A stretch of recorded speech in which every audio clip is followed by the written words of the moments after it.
Bismillahirrahmanirrahim. Assalamualaikum warahmatullahi wabarakatuh. Baiklah, saya pemateri pertama yang akan membahas tentang pasar uang. Pasar uang adalah mekanisme untuk memperdagangkan dana jangka pendek, yaitu dana yang berjangka waktu kurang dari 1 tahun. Kegiatan di pasar uang ini terjadi karena ada dua pihak. Yang pertama, pihak yang kekurangan dana yang sifatnya jangka pendek, dan pihak yang kedua yang memiliki kelebihan dana dalam jangka waktu pendek juga. Pengertian pasar uang dalam teori ekonomi bukanlah suatu tempat secara fisik orang berjualan atau menjajakan barang dagangannya. Pasar diartikan secara lebih luas dan abstrak, namun tetap mencakup pasar dalam pengertian sehari-hari. Pasar adalah pertemuan antara permintaan dan penawaran. Apabila permintaan bertemu dengan penawaran di pasar, maka akan terjadi transaksi, di mana transaksi merupakan kesepakatan antara apa yang diinginkan pembeli dan apa yang diinginkan oleh penjual. Dalam pandangan Islam, uang hanyalah sebagai alat tukar, bukan sebagai komoditas atau barang dagangan. Maka motif permintaan terhadap uang adalah untuk memenuhi kebutuhan transaksi, bukan untuk spekulasi atau trading. Dalam pandangan Islam, uang adalah flow konsep, karenanya harus selalu berputar dalam perekonomian. Sebab semakin cepat uang itu berputar dalam perekonomian, maka semakin tinggi tingkat pendapatan masyarakat dan akan semakin baik perekonomiannya. Untuk memenuhi kebutuhan likuiditas bank-bank, Islam melakukan akses ke pasar uang. Jika bank memiliki kelebihan likuiditas, dapat menggunakan instrumen pasar uang untuk menginvestasikan dananya. Dan apabila kekurangan likuiditas, ia dapat menerbitkan instrumen yang dapat dijual untuk mendapatkan dana tunai. Namun, ada perbedaan yang mendasar di antara keduanya, yaitu terletak pada mekanisme penerbitan dan pada sifat instrumen itu sendiri. Dengan demikian, pasar uang syariah merupakan mekanisme yang memungkinkan lembaga keuangan syariah untuk menggunakan instrumen pasar dengan mekanisme yang sesuai dengan prinsip-prinsip syariah, baik untuk mengatasi persoalan kekurangan likuiditas maupun kelebihan likuiditas. Perbedaan pasar uang dan pasar modal. Pasar uang dan pasar modal memiliki persamaan, yaitu sebagai sarana bagi investor dalam melakukan investasi, di samping sebagai sarana mobilisasi dana bagi pihak yang membutuhkan dana. Namun, pasar uang memiliki karakteristik tertentu yang membedakannya dengan pasar modal. Adapun perbedaan tersebut yaitu terletak pada instrumen yang diperjualbelikan. Pasar uang menyediakan sarana pengalokasikan dan pinjaman dana jangka pendek yang jangka waktunya tidak lebih dari 1 tahun dan merupakan pasar likuiditas primer. Sebaliknya, di pasar modal, instrumen yang diperjualbelikan adalah surat-surat berharga jangka panjang dan merupakan dana yang bersifat permanen atau semi permanen. Kemudian perbedaan yang kedua terletak pada tempat pelaksanaan transaksi. Pasar modal memiliki tempat transaksi tertentu yang disebut bursa efek. Sedangkan pasar uang tempat transaksinya abstrak. Artinya penjualan dan pembeli tidak dilakukan di dalam pasar tertentu. Kemudian perbedaan yang ketiga terletak pada struktur organisasinya. Pasar modal adalah pasar yang terorganisasi karena di samping memiliki tempat transaksi yang khusus, pelaksanaannya juga diatur dan diawasi oleh OJK. Sedangkan pasar uang adalah pasar yang tidak terorganisasi namun tetap diregulasi oleh OJK. Kemudian perbedaan yang terakhir terletak pada tujuan para penjual atau pihak yang mengeluarkan surat-surat berharga. Dalam pasar uang, tujuannya adalah untuk memenuhi kebutuhan modal jangka pendek, seperti untuk keperluan modal kerja. Sedangkan di pasar modal lebih ditekankan kepada tujuan investasi atau untuk ekspansi perusahaan. Bagi investor, dengan membeli surat-surat berharga di pasar uang, tujuannya untuk mencari keuntungan semata. Sedangkan di pasar modal, di samping keuntungan juga untuk penguasaan perusahaan. Pasar uang saat ini tidak lagi dibatasi oleh wilayah suatu negara saja. Uang berputar ke seluruh bagian dunia, mencari investasi yang menawarkan prospek keuntungan yang paling tinggi untuk suatu tingkat risiko yang sejalan dengan pesatnya perkembangan perdagangan dunia. Pertumbuhan dan perkembangan perdagangan internasional membutuhkan pembiayaan jangka pendek dan jangka panjang. Modal jangka panjang dibutuhkan untuk membiayai pembangunan pabrik baru, sistem transportasi, dan sebagainya. Pembiayaan jangka pendek dibutuhkan untuk membiayai ekspor dan impor barang, serta kebutuhan modal kerja lain. Assalamualaikum warahmatullahi wabarakatuh. Saya Nelly Novianti akan membahas di poin C, yaitu fungsi peserta dan tujuan pasar uang. Pasar uang secara tidak langsung berfungsi sebagai sarana pengendali moneter oleh penguasa moneter dalam pelaksanaan operasi pasar terbuka. Para peserta dalam pasar uang adalah lembaga keuangan, perusahaan besar, lembaga pemerintah, dan individu yang memerlukan dana jangka pendek. Dan biasanya pembelian surat-surat berharga pasar uang hanya didasarkan kepada kepercayaan semata. Hal ini disebabkan surat-surat berharga pasar uang biasanya tanpa jaminan tertentu. Tujuan pasar uang yaitu pertama, untuk memenuhi kebutuhan dana jangka pendek, seperti membayar utang yang segera jatuh tempo. Kedua, untuk memenuhi kebutuhan likuiditas, karena disebabkan kekurangan uang kas. Ketiga, untuk memenuhi kebutuhan modal kerja, yaitu membayar biaya-biaya, upah karyawan, gaji, pembelian bahan, dan kebutuhan modal kerja lainnya. Keempat, sedang mengalami kalah clearing. Hal ini terjadi di lembaga clearing dan harus segera dibayar. Sekian, wassalamualaikum warahmatullahi wabarakatuh. Baik, assalamualaikum warahmatullahi wabarakatuh. Di sini saya sebagai pemateri keempat atas nama Fenty Vivianti yang akan menjelaskan tentang pengembangan pasar uang yang ada di Indonesia.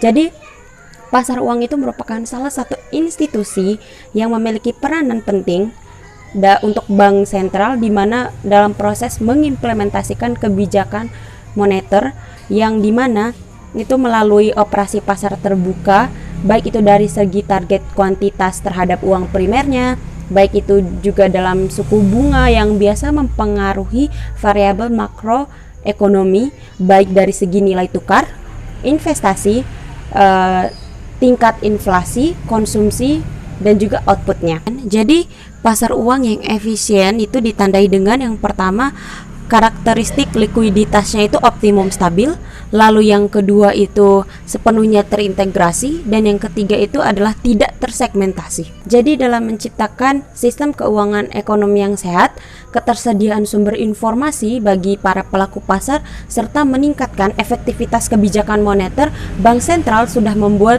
beberapa instrumen kebijakan yang diterbitkan. Yang pertama itu SBI atau yang bisa kita kenal sebagai Surat Bank Indonesia, yang dimana ini sebagai piranti operasi pasar terbuka dan juga pasar uang yang ditujukan untuk kontraksi moneter dan juga untuk perbankan sendiri sebagai alternatif untuk kelebihan likuiditas yang mereka punya, untuk menempatkan kelebihan likuiditas yang mereka punya. Poin yang kedua adalah penggunaan surat berharga pasar uang atau yang biasa kita kenal sebagai SBPU, di mana ini digunakan untuk memberikan pilihan kepada pelaku pasar uang yang ingin menempatkan dana yang tidak mereka pakai. Poin yang ketiga itu adalah pengembangan pusat informasi pasar uang. Poin yang keempat itu adalah penetapan Jakarta Overnight Rate ataupun sebagai arah perkembangan suku bunga. Dan poin yang terakhir adalah penyelesaian transaksi yang dilakukan secara otomatis tanpa menggunakan kertas yang dilakukan pada tahun 1999 oleh transaksi online yang dilakukan oleh bank dan juga Bank Indonesia, ya ini yang biasa kita kenal sebagai BI Line. Dalam rangka untuk mencapai sasaran akhir, tentunya kebijakan moneter dilakukan dalam prinsip syariah. Yang pertama itu adalah operasi moneter syariah, yang dimana kegiatan ini merupakan kegiatan yang dijalankan operasi terbuka dan juga menyediakan standing fasilitas berdasarkan prinsip syariah. Dan poin yang terakhir itu adalah standing fasilitas, di mana menyediakan dana rupiah dari Bank Indonesia kepada bank dan penempatan dana yang rupiah oleh bank kepada Bank Indonesia dalam rangka operasi moneter. Sekian materi yang dapat saya sampaikan, lebih dan kurang saya mohon maaf. Wassalamualaikum warahmatullahi wabarakatuh. Assalamualaikum warahmatullahi wabarakatuh. Saya Halimah Sadia. Materi selanjutnya yaitu mengenai instrumen pasar uang di Indonesia. Yang pertama mengenai instrumen pasar uang konvensional. Ada beberapa jenis instrumen pasar uang yang ditawarkan dalam pasar uang dengan sistem konvensional, di antaranya seperti sertifikat Bank Indonesia, pasar uang antar bank, surat berharga pasar uang, sertifikat deposito, commercial paper, purchase agreement, bankers acceptance, promise, dan wholesale. Yang kedua yaitu instrumen pasar uang syariah. Pelaksanaan operasi moneter syariah yang selanjutnya disebut dengan OMS adalah pelaksanaan kebijakan moneter oleh Bank Indonesia dalam rangka pengendalian moneter melalui kegiatan operasi pasar terbuka dan penyediaan standing facilities berdasarkan prinsip syariah. Adapun jenis-jenis instrumen pasar uang yang ditawarkan dalam pasar uang syariah antara lain, yang pertama sertifikat Bank Indonesia Syariah. Sertifikat Bank Indonesia Syariah yang selanjutnya disebut dengan SBIS adalah surat berharga berdasarkan prinsip syariah dengan jangka waktu pendek dalam mata uang rupiah yang diterbitkan oleh Bank Indonesia. Fitur dan mekanisme dari sertifikat Bank Indonesia Syariah diantaranya, yang pertama, SBIS ditujukan sebagai salah satu instrumen operasi pasar terbuka dalam rangka pengendalian moneter yang dilakukan berdasarkan prinsip syariah. SBIS yang diterbitkan oleh Bank Indonesia menggunakan akad jualah. Kemudian yang kedua, SBIS diterbitkan melalui mekanisme lelang. Pihak yang dapat mengikuti lelang SBIS adalah Bank Umum Syariah, unit usaha syariah, dan pialang yang bertindak untuk dan atas nama BUS dan juga UUS. Persyaratan mengikuti lelang memenuhi persyaratan Financing to Deposit Ratio yang diterbitkan oleh Bank Indonesia. Kemudian yang ketiga, BUS atau UUS dapat memiliki SBIS melalui pengajuan pembelian SBIS secara langsung dan atau melalui perusahaan pialang pasar uang rupiah atau valuta asing. Kemudian yang keempat, SBIS memiliki karakteristik sebagai berikut, di mana yang pertama, satuan unit sebesar 1 juta rupiah. Kedua, berjangka waktu paling kurang 1 bulan atau paling lama 12 bulan. Yang ketiga, diterbitkan tanpa warkat. Keempat, dapat diabunkan kepada Bank Indonesia. Yang kelima, tidak dapat diperdagangkan di pasar sekunder. Karakteristik SBIS yang kelima yaitu Bank Indonesia menetapkan dan memberikan imbalan atas SBIS yang diterbitkan pada saat jatuh waktu SBIS. Nah, dalam rangka penyelesaian transaksi SBIS, Bank Indonesia berwenang untuk yang pertama, mendebit rekening giro atas pembelian SBIS oleh BUS atau UUS, atau yang kedua, mendebit rekening surat berharga dan rekening giro atas repo SBIS, termasuk memindahkan pencatatan SBIS dalam rangka penganggunan. Kemudian yang keenam, BUS atau UUS dikenakan sanksi dalam hal transaksi SBIS oleh BUS atau UUS dinyatakan batal karena pertama, tidak memiliki saldo rekening giro yang cukup untuk memenuhi kewajiban penyelesaian transaksi pembelian SBIS. Yang kedua, tidak memiliki saldo rekening surat berharga dan saldo rekening giro yang cukup untuk memenuhi kewajiban penyelesaian transaksi pembelian SBIS. Karakteristik selanjutnya, sanksi tersebut dapat dikeluarkan dalam bentuk teguran tertulis dan kewajiban membayar sebesar 1/1000 dari nilai transaksi SBIS yang dinyatakan batal, atau paling banyak sebesar 1 miliar rupiah untuk setiap transaksi SBIS yang dinyatakan batal. Selanjutnya, dalam hal transaksi SBIS yang dilakukan BUS atau UUS dinyatakan batal untuk yang ketiga kalinya dalam kurun waktu 6 bulan, selain dikarenakan sanksi tersebut di atas, BUS atau UUS juga dikenakan sanksi berupa 1. Pemberhentian sementara mengikuti lelang SBIS minggu berikutnya. Selanjutnya, dalam hal transaksi SBIS yang dilakukan BUS atau UUS dinyatakan batal untuk ketiga kalinya dalam kurun waktu 6 bulan. Selain dikenakan sanksi tersebut di atas, BUS atau UUS juga dikenakan sanksi berupa pemberhentian sementara mengikuti lelang SBIS minggu berikutnya. Kedua, Larangan mengajukan repo SBIS selama 5 hari kerja berturut-turut terhitung sejak BUS atau UUS dikenakan teguran tertulis ketiga. Dan yang terakhir, sertifikat Wadiah Bank Indonesia yang telah diterbitkan sebelum peraturan Bank Indonesia ini diberlakukan tetap berlaku dan tunduk pada ketentuan dalam Peraturan Bank Indonesia Nomor 6/7/PBI/2004 tanggal 16 Februari 2004 tentang sertifikat Wadiah Bank Indonesia sampai sertifikat Wadiah Bank Indonesia tersebut jatuh waktu. Sekian materi yang dapat saya sampaikan, kurang dan lebihnya saya mohon maaf. Terima kasih. Wassalamualaikum warahmatullahi wabarakatuh. Assalamualaikum warahmatullahi wabarakatuh. Saya atas nama Fitri Handana akan melanjutkan materi selanjutnya, yaitu yang kedua tentang Reverses Agreement Repo SBS. Nah, Reverses Agreement Repo SBS ini dibagi menjadi 10 bagian. Di antaranya, yang pertama, Repo SBS adalah transaksi pinjaman yang diberikan oleh Bank Indonesia. Yang kedua itu, BUS atau UUS dapat merepokan SBS miliknya kepada Bank Indonesia dengan terlebih dahulu menandatangani perjanjian penggunaan SBS. Nah, yang ketiga, repo SBS memiliki karakteristik sebagai berikut. Yang ke A, hanya dapat diajukan kepada Bank Indonesia. Yang ke B, menggunakan akad card yang diikuti rahan. Yang ke C, berjangka waktu 1 hari kerja. Yang ke D, diberikan paling banyak sebesar nilai SBS yang digunakan. Dan yang ke E itu, dibuka mulai pukul 16.00 waktu Indonesia Barat. Nah, yang keempat, persyaratan repo SBS. Yang kelima, mekanisme repo SBS, BUS atau UUS mengajukan permohonan repo SBS sesuai window time yang ditetapkan.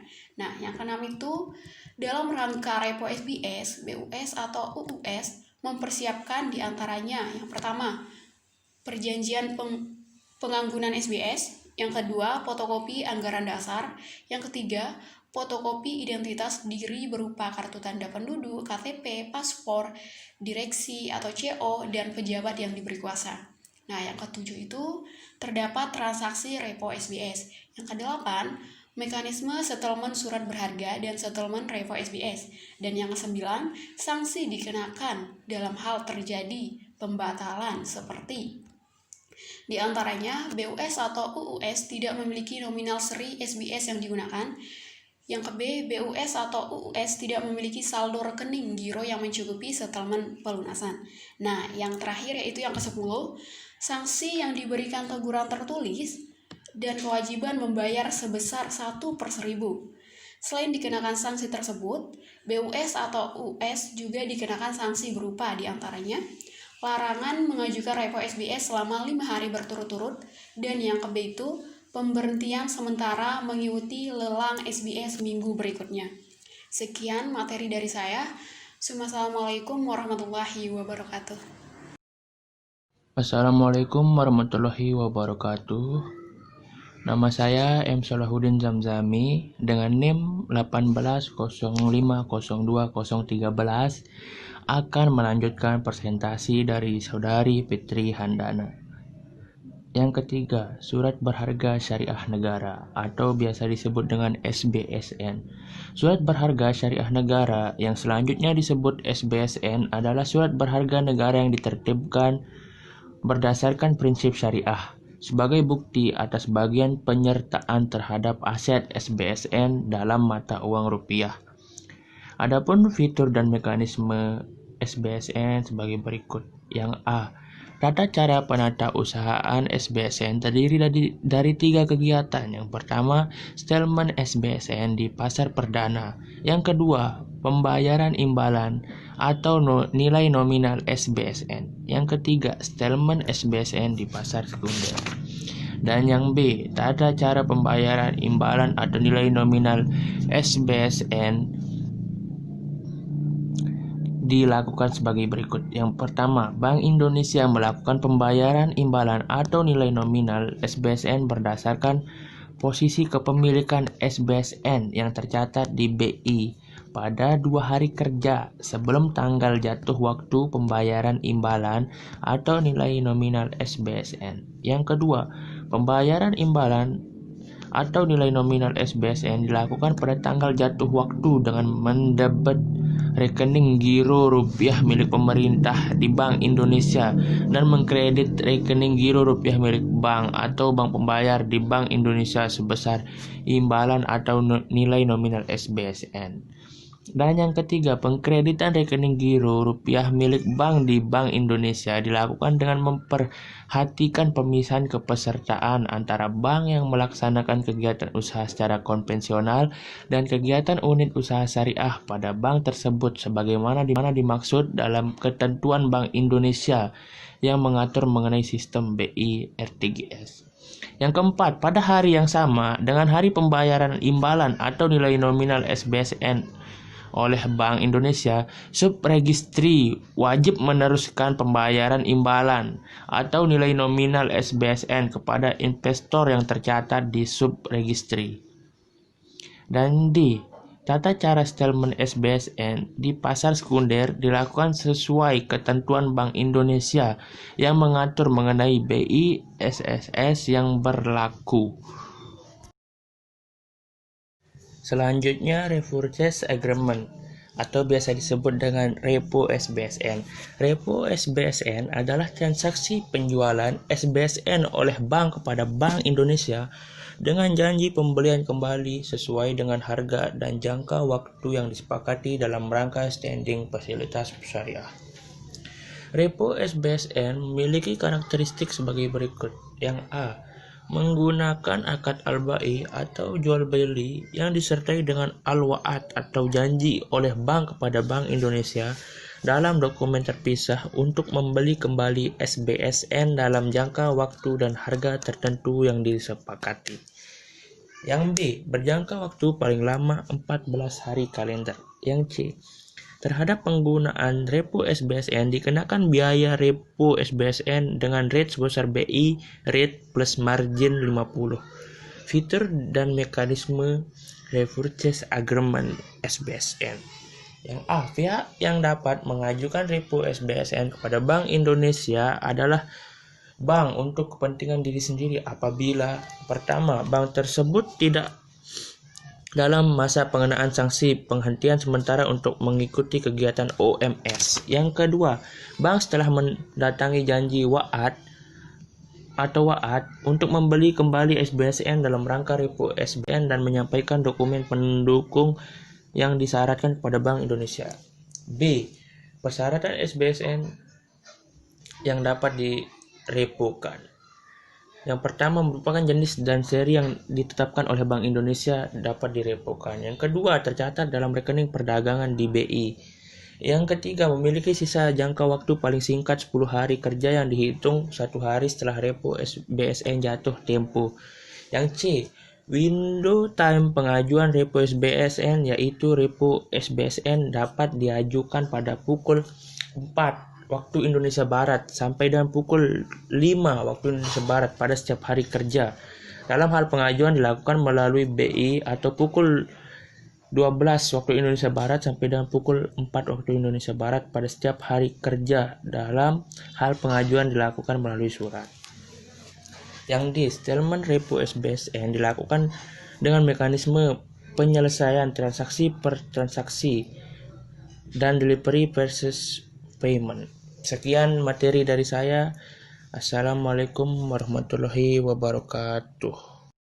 Warahmatullahi wabarakatuh. Saya Sahrul 18050219 itu NIM saya. Saya akan melanjutkan pembahasan sebelumnya, yaitu selanjutnya poin 4, repurchase agreement atau repo SBSN. Repo SBSN adalah transaksi penjualan SBSN oleh bank kepada Bank Indonesia dengan janji pembelian kembali sesuai harga dan jangka waktu yang disepakati dalam rangka standing fee facilities syariah. Repo SBSN memiliki karakteristik sebagai berikut. Yang pertama, A. Menggunakan akad al-bai atau jual beli yang disertai dengan al-wa'ad janji oleh bank kepada Bank Indonesia dalam dokumen terpisah untuk membeli kembali SBSN dalam jangka waktu dan harga tertentu yang disepakati.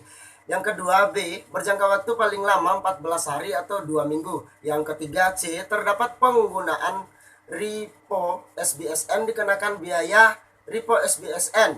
Biaya di sini dimaksudkan biaya yang ditetapkan oleh BI biaya bunga yang ditetapkan oleh BI ditambah margin 50%. Fitur dan mekanisme. Yang pertama, pihak yang dapat mengajukan repo SBSN kepada Bank Indonesia adalah bank, BUS atau Badan Bank Umum Syariah atau UUS, unit usaha syariah untuk kepentingan diri sendiri. Di antaranya yang pertama, bank tersebut tidak dalam masa pengenaan sanksi penghentian sementara untuk mengikuti kegiatan OMS. Yang kedua, bank telah mentandatangani janji atau wa'ad untuk membeli kembali SBSN dalam rangka repo SBSN menyampaikan dokumen pendukung yang dipersyaratkan kepada Bank Indonesia.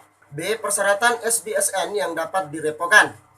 Antara lain, yang pertama, satu, merupakan jenis dan seri yang ditetapkan oleh Bank Indonesia dapat direpokan. Dua, tercatat dalam rekening perdagangan di BI atau Bank Indonesia SSSSS. Selanjutnya nomor 3 atau yang ketiga, memiliki sisa jangka waktu paling singkat 10 hari kerja yang dihitung 1 hari setelah repo SBSN jatuh tempo. C dari mekanismenya yaitu window time. Pengajuan repo SBSN yaitu repo SBSN dapat diajukan pada pukul 16.00 WIB yaitu sampai dengan pukul 17.00 WIB pada setiap hari kerja dalam hal pengajuan dilakukan melalui BI SSSSS atau pukul 12.00 WIB sampai dengan pukul 16.00 WIB pada setiap hari kerja dalam hal pengajuan dilakukan melalui surat. Yang D, settlement repo SBSN dilakukan dengan mekanisme penyelesaian transaksi per transaksi dan delivery versus payment. Settlement repo SBSN terdiri dua tahap. Yang pertama, satu, settlement penjualan SBSN. Yang kedua, settlement pembelian kembali SBSN. Selanjutnya 5, instrumen pasar uang antar bank syariah atau disingkat PUAS. Instrumen ini dijalankan berdasarkan prinsip syariah baik dari dalam rupiah maupun valuta asing. Instrumen ini dibentuk oleh Bank Umum Syariah atau unit usaha syariah. Pelaku dalam instrumen ini terdiri dari bank syariah dan bank konvensional. Oke, lanjut di fitur dan mekanisme dari instrumen antar bank tadi. Yang pertama, A, bank syariah atau unit usaha syariah yang akan menerbitkan instrumen PUAS wajib mengajukan surat permohonan persetujuan penerbitan instrumen PUAS kepada Bank Indonesia. B. Pengajuan permohonan harus disertai dengan dokumen. C. Untuk bank syariah, surat permohonan ditandatangani oleh direksi. D.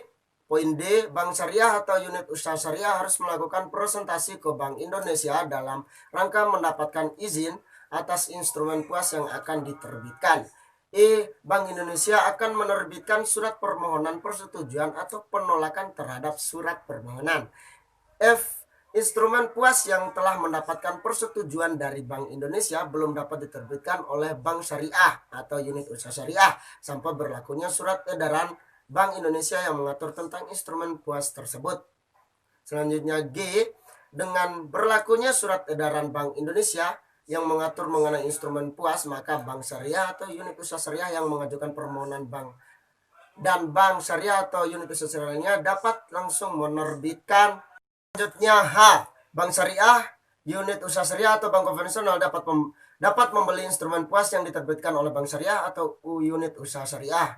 I. Bank syariah atau unit usaha syariah menerbitkan instrumen PUAS harus memberikan informasi terkait dengan instrumen PUAS dimaksud kepada bank syariah. J. Bank syariah atau unit usaha syariah atau bank konvensional sekalipun yang melakukan transaksi PUAS wajib melaporkan transaksi PUAS kepada Bank Indonesia.